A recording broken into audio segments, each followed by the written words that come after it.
Well, Krystal, I know your constituency, like every other, would have been benefiting from some of the success in terms of development. Talk to us about what's happening in your neck of the woods. Show our labor rights!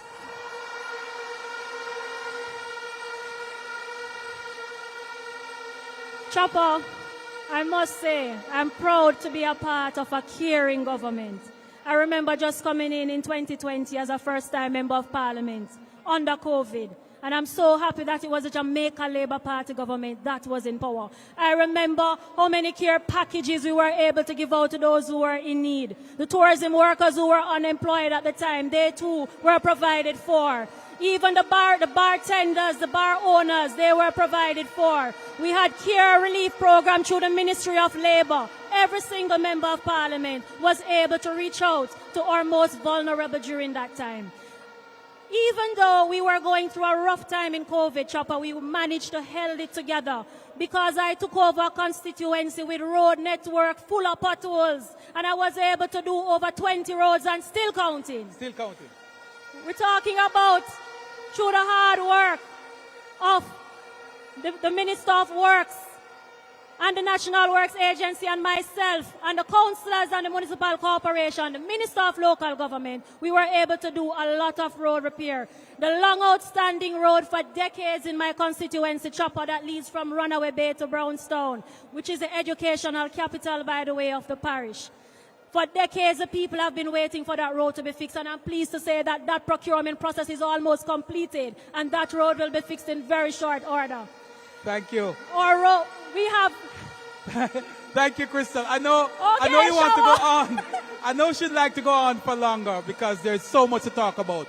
But let us toss over to the great Floyd Green. You won't be left out of this, boss, because I know there's a lot of stuff happening in the breadbasket parish of St. Elizabeth. Floyd Green, talk to us about some of the success in your area. No, I think we have a lot to be proud of, and I stand here as a proud supporter of the Jamaica Labour Party. Because the reality, Chopper, in the biggest crisis that the world has seen, we saw firm leadership from our Prime Minister, Andrew Holness.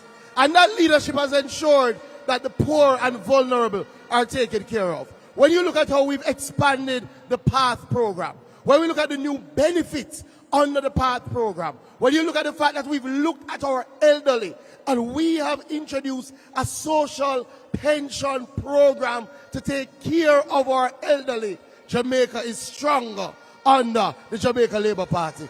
But we never stop there. We realize that with education, we always put education first.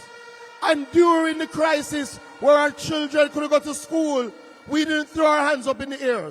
What we did, led by the Minister of Education and the Prime Minister, we provided 40,000 tablets for children on PATH. We provided 15,000 laptops for children on PATH. We never stopped there. We provided 26,000 devices for our teachers. Teachers are stronger under Labour. So we are happy to be here. And the agricultural breadbasket, Southwest St. Elizabeth, is stronger, Chopper. I bet you didn't know.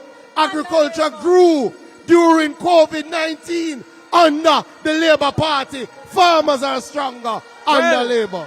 Well, Conference 2022, you have heard it from the voice and the mouth of three of the hardest working members of Parliament, and the success they spoke about will be what will make Jamaica stronger for longer.